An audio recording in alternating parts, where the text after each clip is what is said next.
everybody, it's Catrice Bailey from When Models Talk. You are now watching episode 26, part 1, right. with special guest Hey everybody, Katie it's Catrice Casano. Bailey from When Models Talk. Today, well, before I get started, this will be episode, I believe, 26. Is it 26?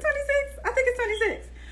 Okay, so I'm excited because we have an amazing guest today, and we got a lot to talk about. I want to get all the information from her. So, in the meantime, check out Spotify for When Models Talk. Also, Anchor, Google Podcasts, Pocket Casts, Overcast. Just check out any podcast station. Should catch all episodes, as well as Models Like Me YouTube and Facebook. Facebook Catrice Bailey, and what else? And of course, Instagram Real K Bailey, and check out future. I don't know. Just check us out. And of course, it'll be every Tuesday from now on at 7 p.m. All right, so our guest is coming on, and I would like to join. See, you figured it out. Okay, hold on. Let's go live. Did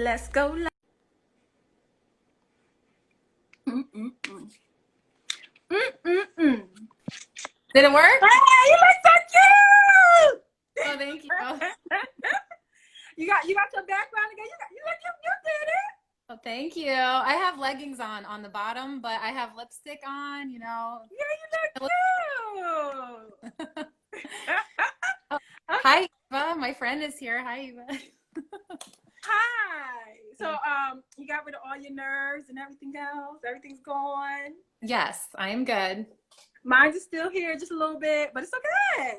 It's all right.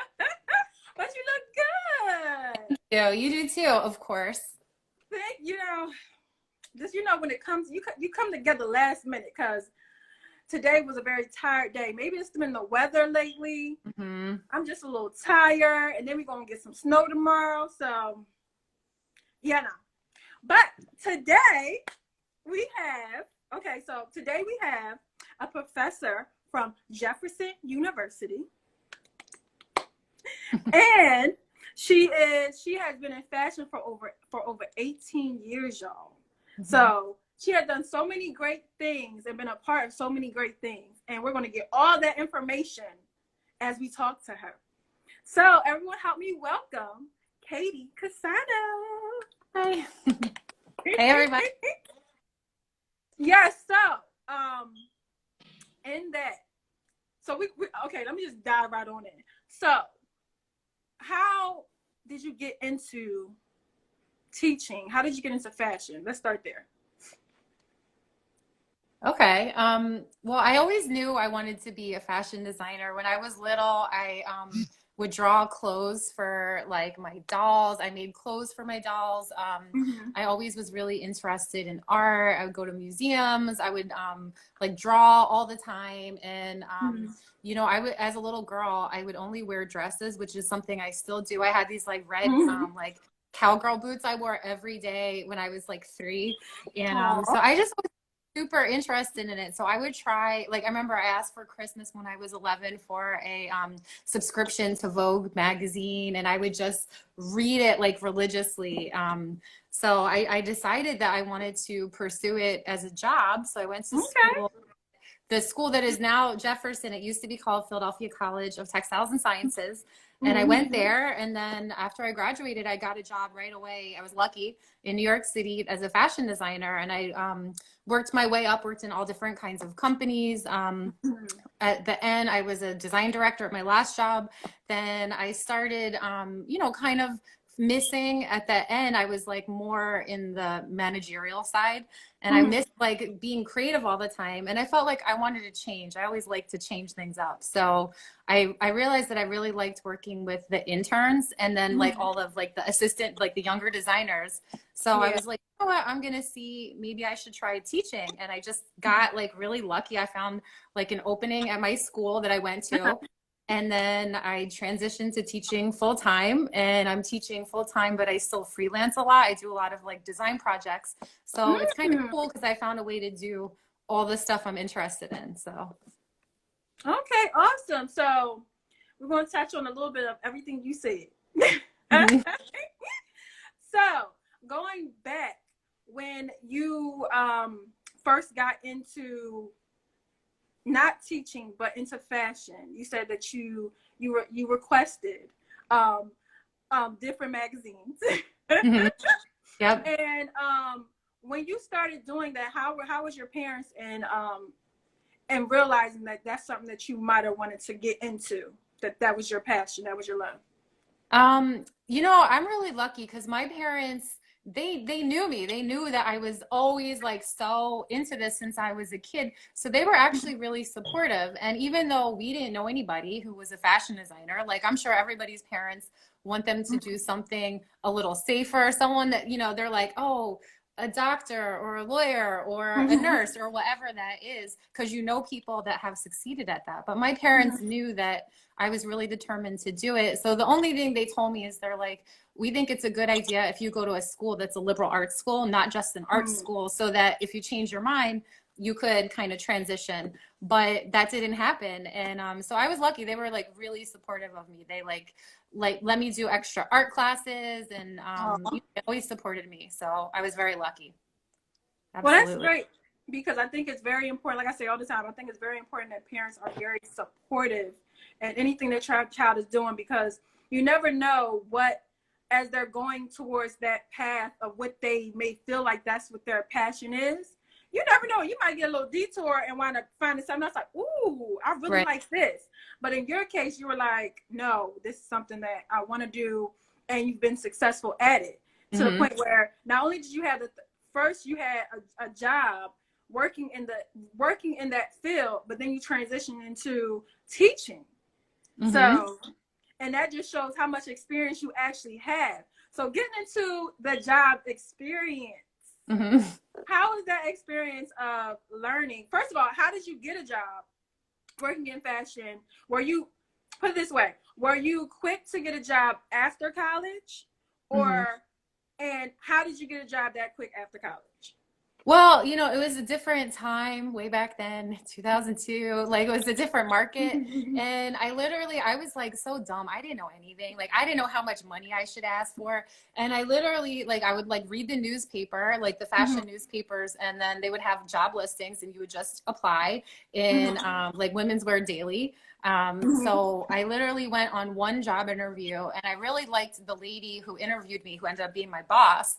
And she was like, okay, well, how much, what are you asking for money wise? And I'm like, I don't know, like $20,000. And she basically started laughing in my face. She was like, we're going to pretend that you didn't say that. Like this, it's not Yeah. that.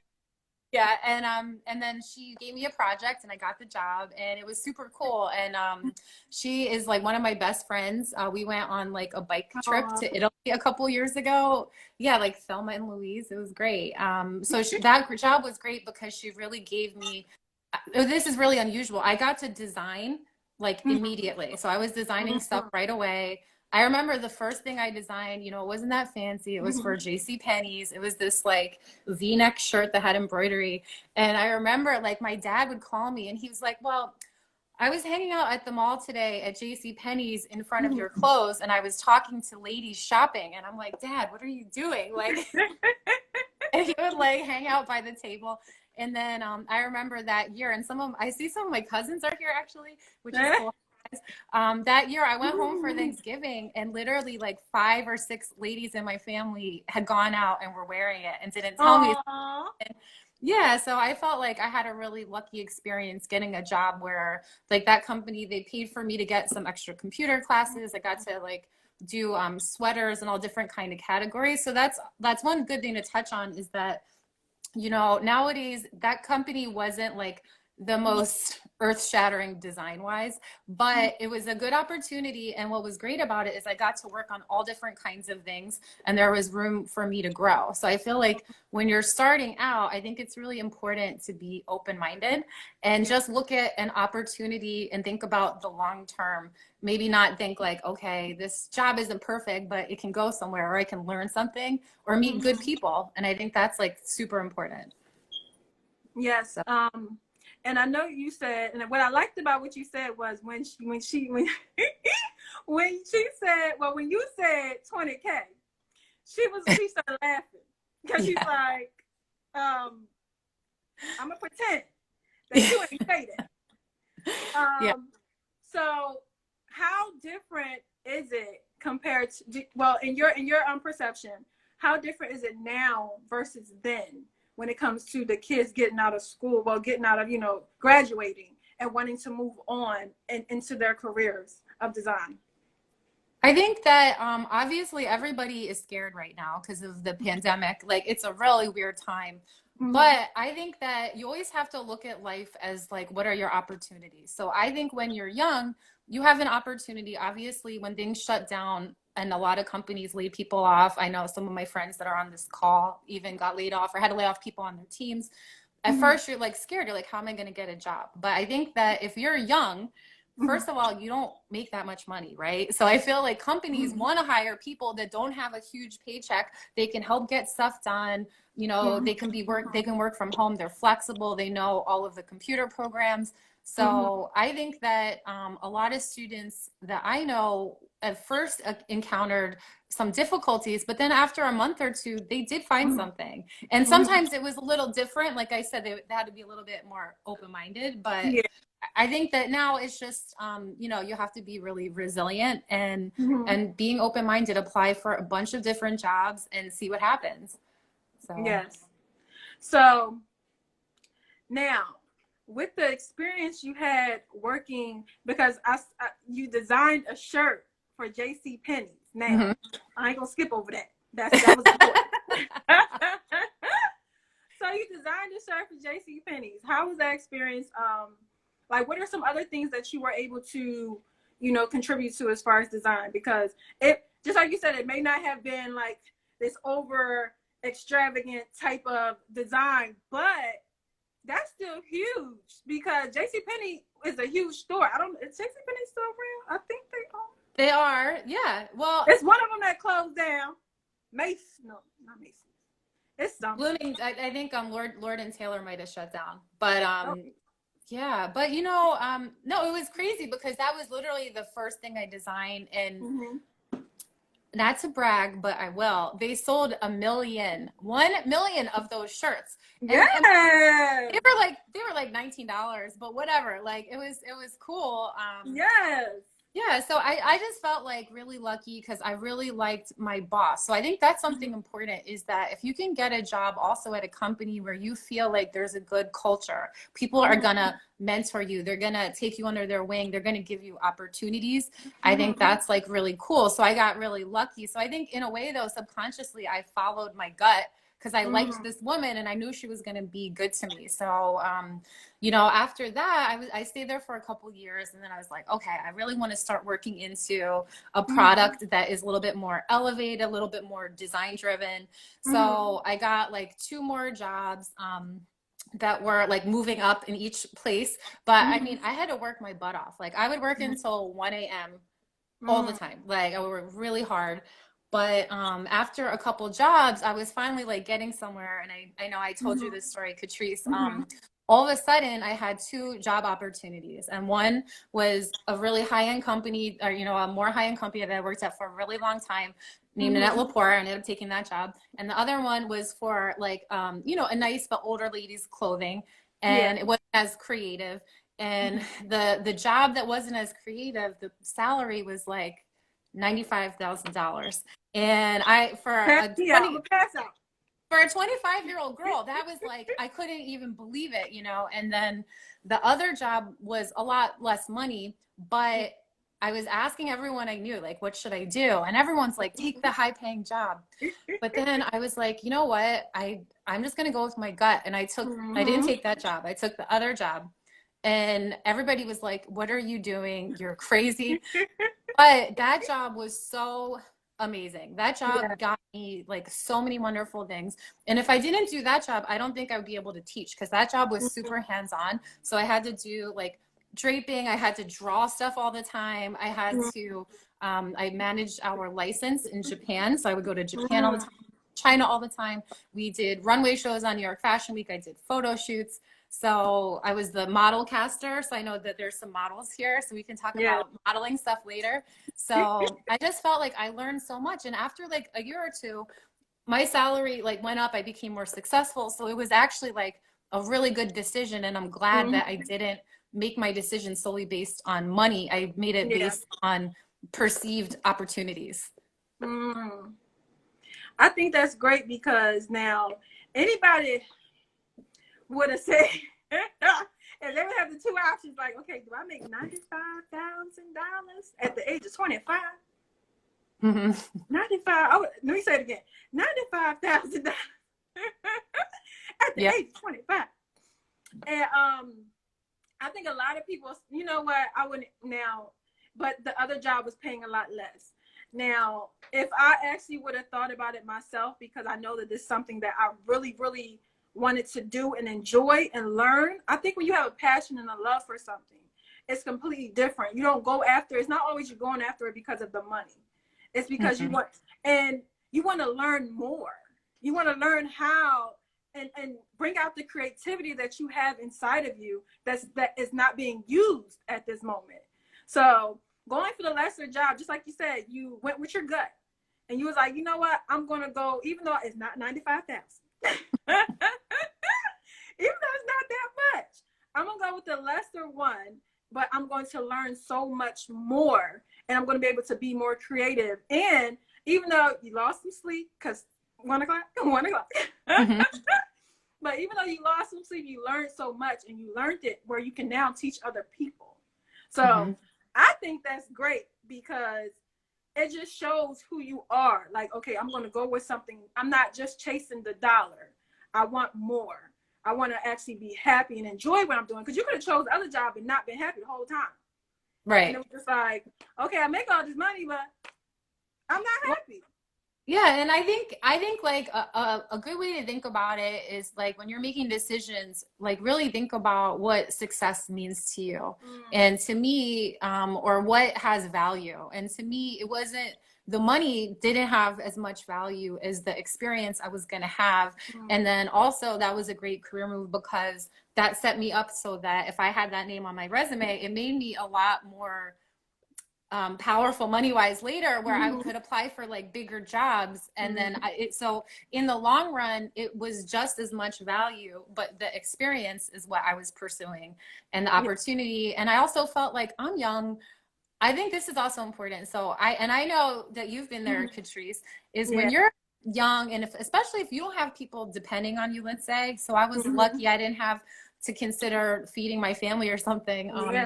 I was like, whatever, I'm going to take a risk. What do I have to lose? You know, so I can be uncomfortable for a minute. I could work really hard and I have a lot of money. I was like a lot thinner because I didn't eat enough, you know, because I was really busy all the time. But it was like the best time of my life. It was so fun. So I never regretted it for a minute. So I was really happy that I did that. You know what? That's why I tell so many people, I was like, don't rush to have kids. Don't rush to do so much stuff. Don't rush. Just take your time and have fun and have those life experiences.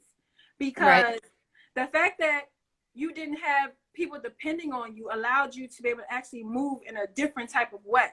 Right. Now, if I would have had, well, I had people depending on me. So, so I couldn't really take the chances that I really wanted to take at the time, because then it would have affected them in a way that may not have been good. We don't know. But everybody's journey is different. But I tell people all the time, don't rush. Just take your time. Have those experiences. Enjoy life. If it's something you haven't done, just go do it. And get all those experiences in. Then you be like, okay, I did all that. I lived my life. It's fun. Now what else can we do now?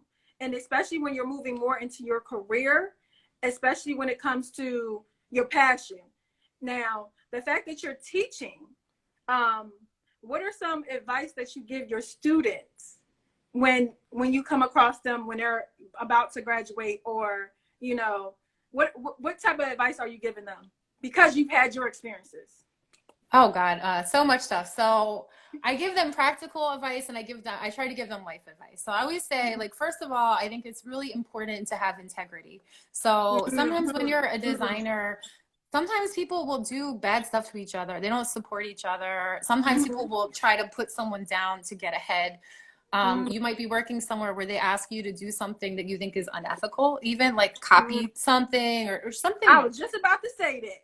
Yeah, copy something. So I feel like it's really important to have integrity, try to stick with your morals, be a good person, just like in anything. I think it's super important as a designer to understand, like I said, that you're going to need to work really hard.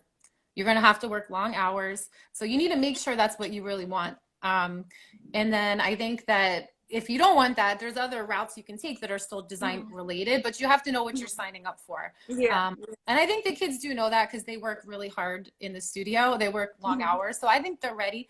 But I also think like some of them are like, well, there's this internship, but it's really good, but I don't think I can commute. And I'm like, I commuted to Philly, to Jefferson on the Chinatown bus 2 days a week. And I got up at 5 a.m. and I would get home at 10 p.m.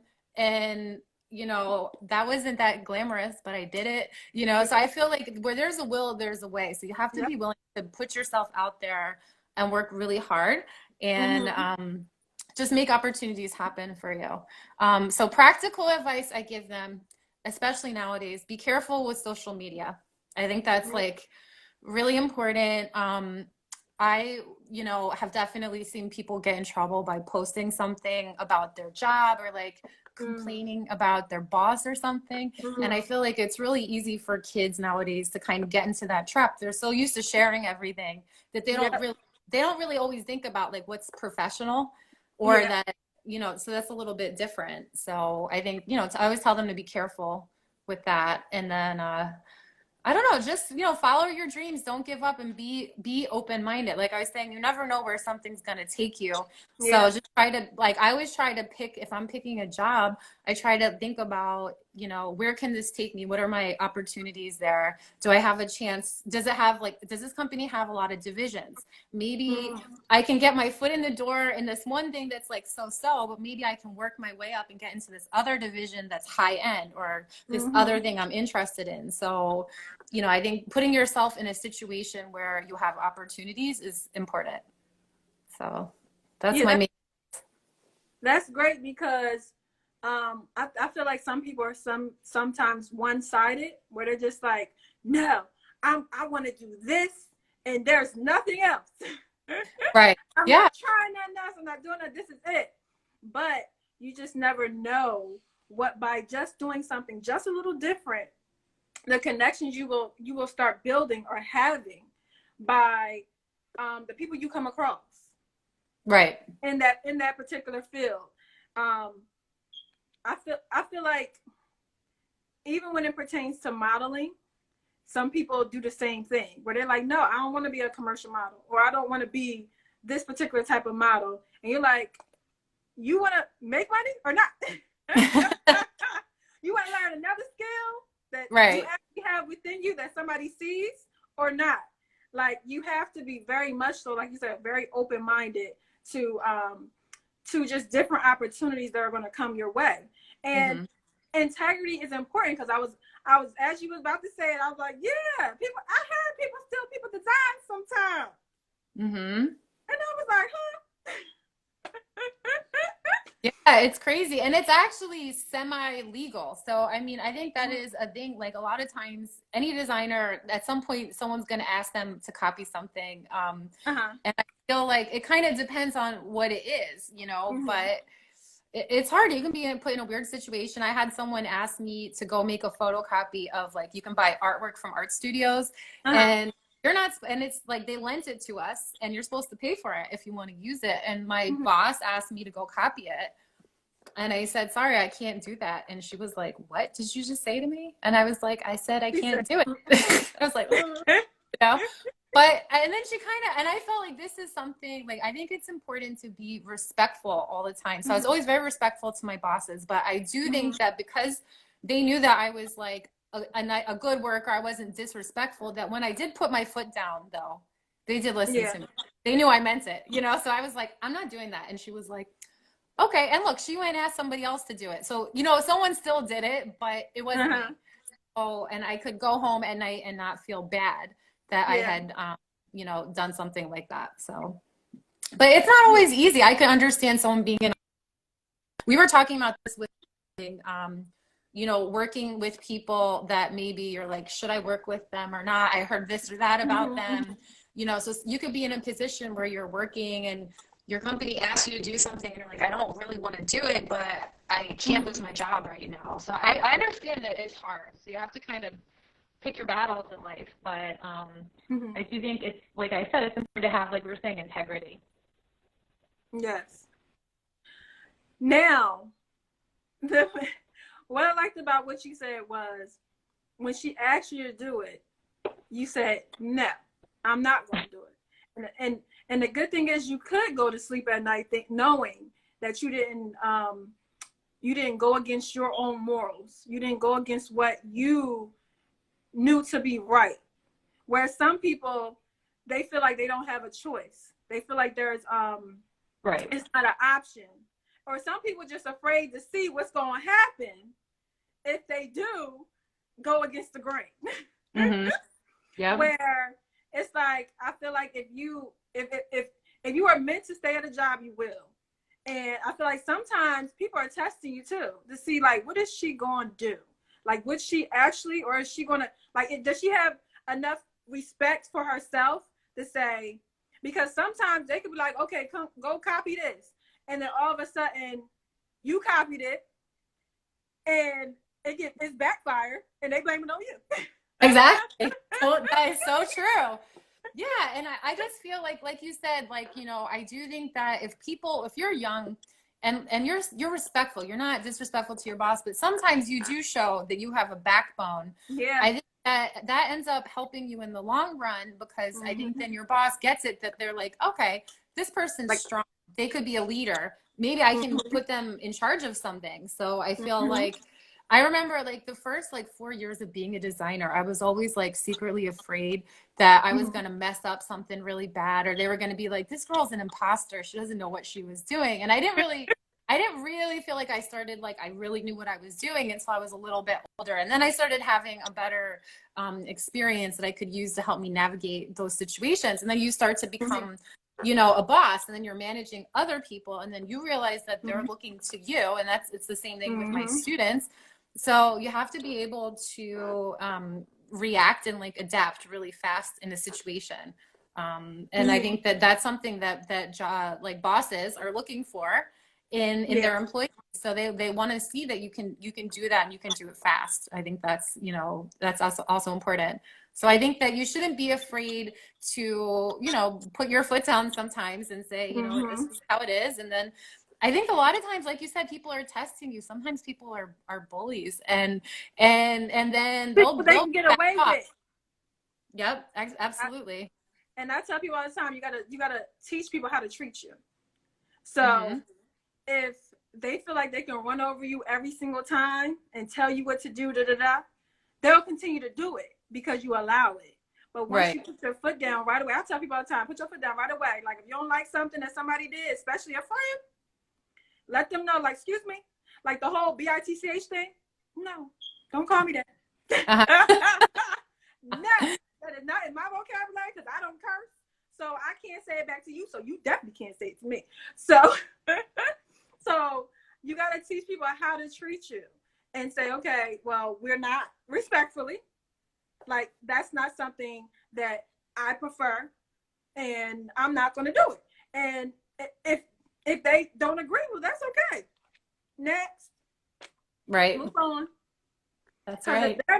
If they're not the person that's going to help you and guide you through the process of your career and building that relationship, there's someone else that's in line that's going to come along.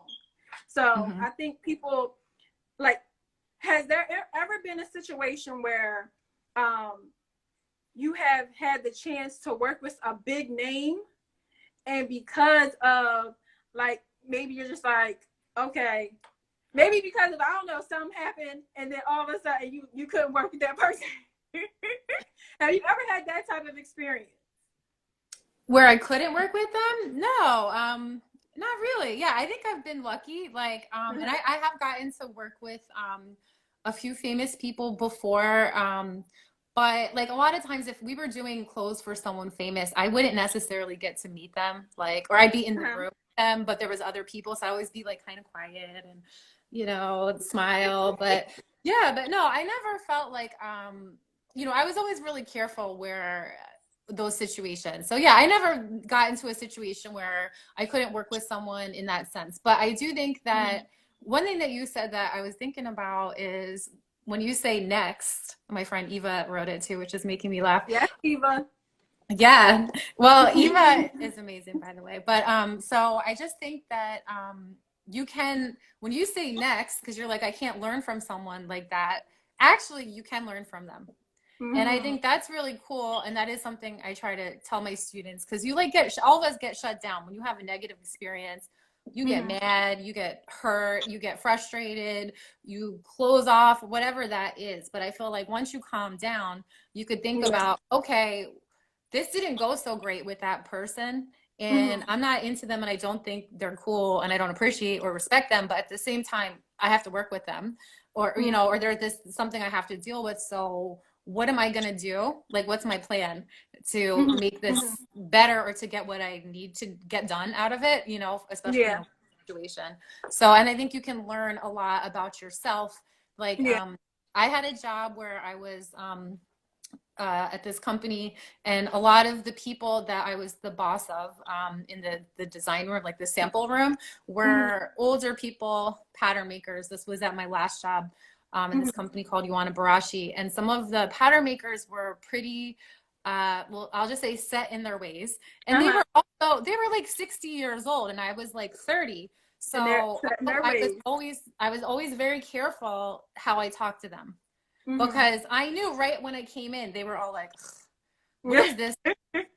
What is she trying to tell us? So I was always really careful. So I would modify my approach with them to, make sure that they saw I was being respectful and I wasn't telling them what to do.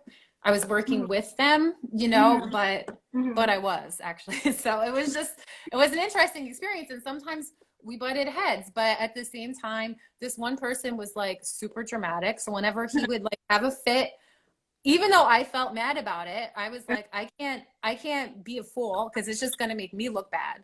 So I just let him look bad.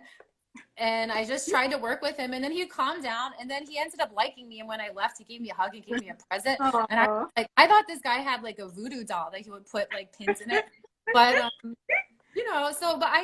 he also probably, in my head, I'm like, he's older. I think that he feels insecure.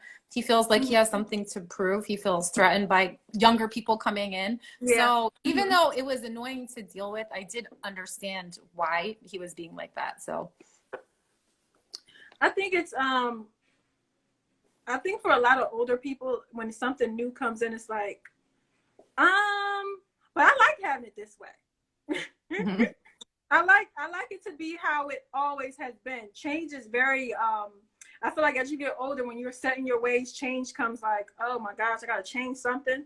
I don't want to change nothing. This is fine for me. And I run into a lot of people that are like that are older.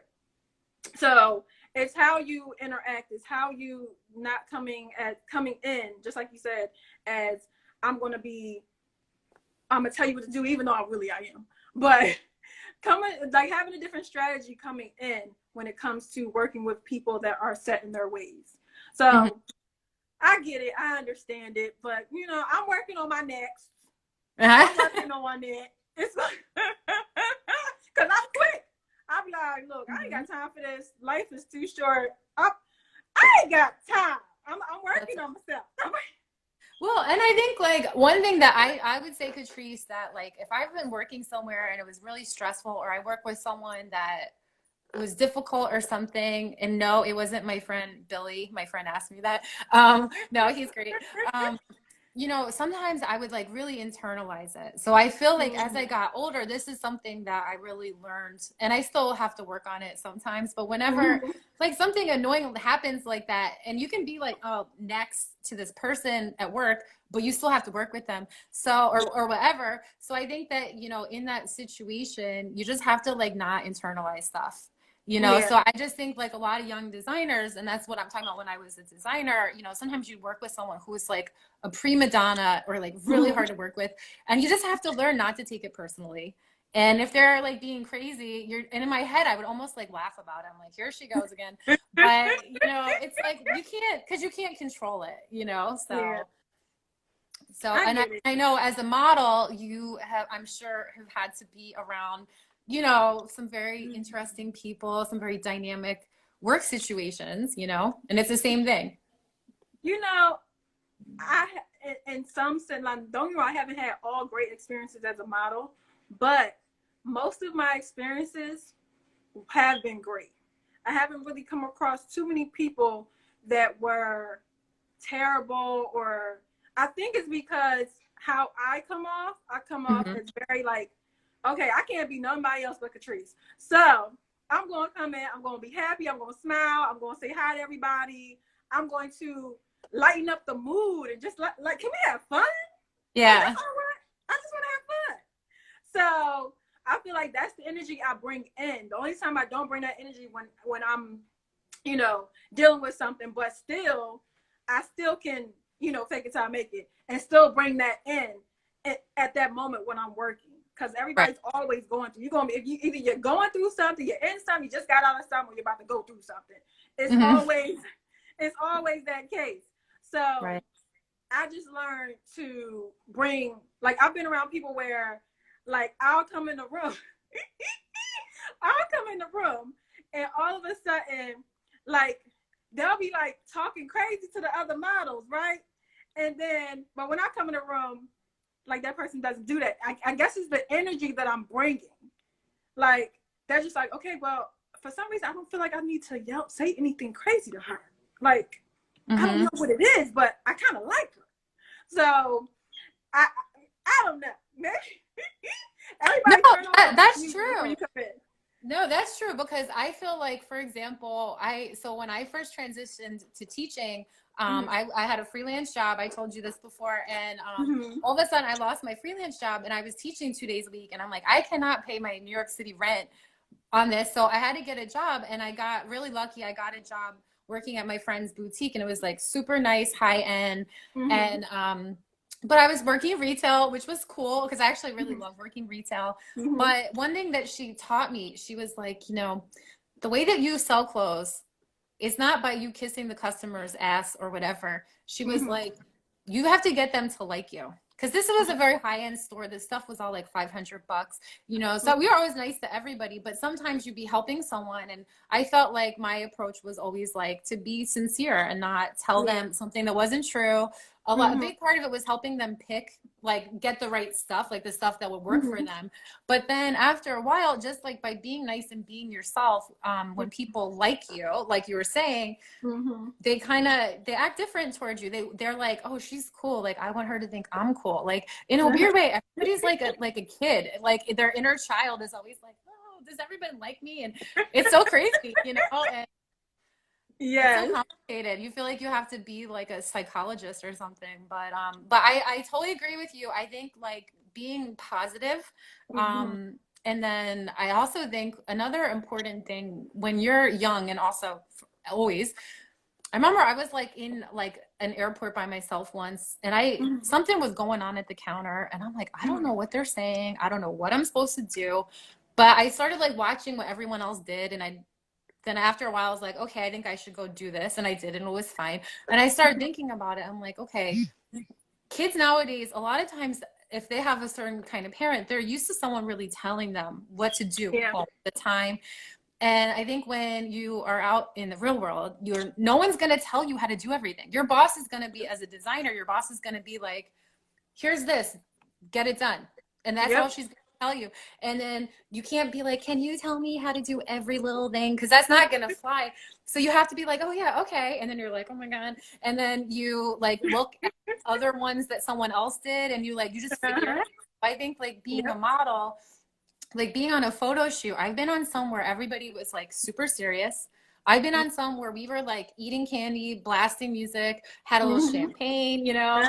So yeah, so I think like as a model, I think that you can think about it in the same way. Like when you go somewhere, just read the room, see what's going on, see like read the vibe, and then go with that. And if you like go in and you're like too like jokey and everyone's more serious, that's not going to work either. So I think you have to be smart and like read a situation. But I think if you're like positive and graceful and kind like you are, everyone's gonna love working with you, and like as we do. That's, you know, you are always like one of our favorite people to work with. And it's about your look, of course, but it's also about what you bring to the table, and that's super important. Yeah. So getting into that, when it comes to Jefferson University, because I always say Philly U / Jefferson University, and everybody be like, could you just say Jefferson? But I'm so used to Philadelphia University. I know. So when it comes to the photo shoots and all that, like how does that all work? When, you know, when it comes to like not only just picking the girls, but what do you expect from the models coming in? Okay. So like the models, we try to pick different. So what we're talking about is, okay, so every year they do fashion show, an annual fashion show for Jefferson University. And she said Philly U. So every year they do a fashion show for Jefferson University, and they do a lookbook too. And they pick a certain amount of models to basically take photos in those particular looks, which is like 300 and something, 200 and something. It's a lot of clothes that we're working on, you know? So from the students, and some of her students are a part of those designs.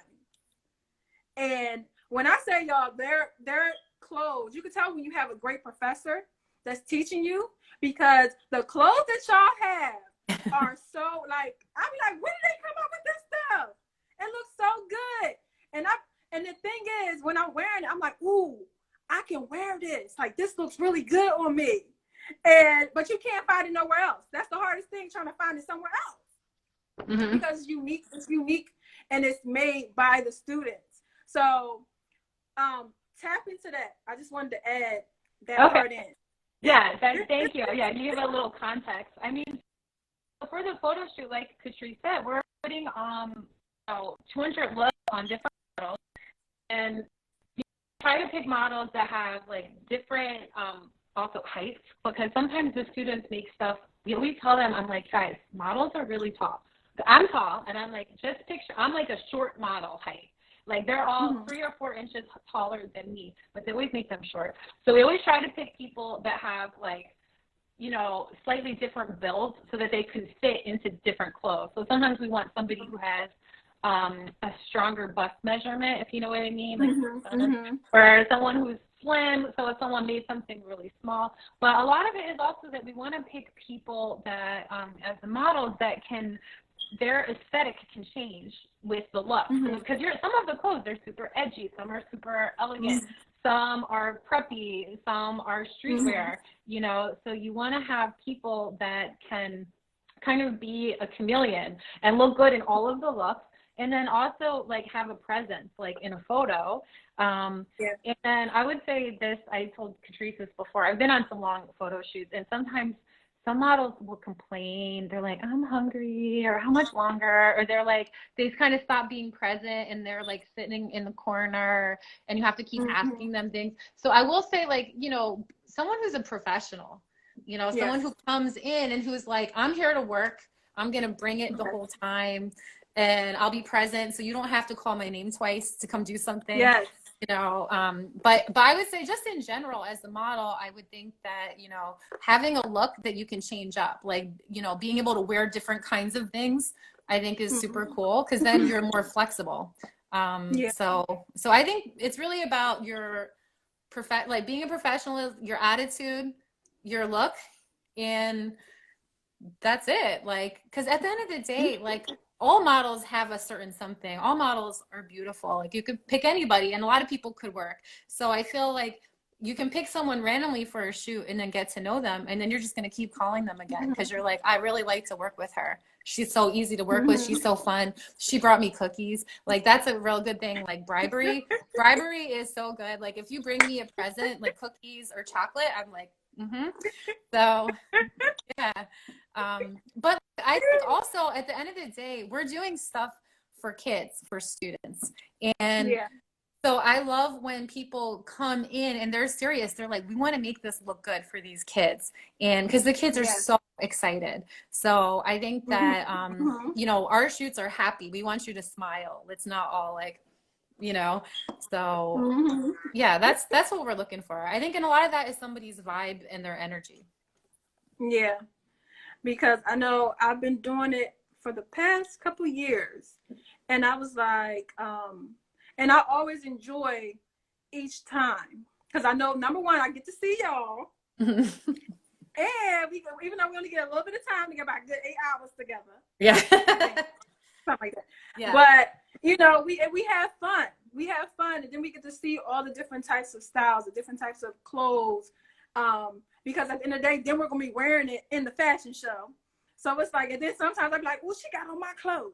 Like I want, like I look good in that. Why would I get that to her? But you can't be in all the clothes. You can't be in everything. You can't walk down the runway back to back to back. You got to split it up. That's right. But I always enjoy doing it. And then one year, like I think it was my first year, I got the cover of the booklet. And I was like, oh my gosh, that was the first thing I ever got. Right? I remember that. I ever got. And, yeah, and I went around, I started picking up my face.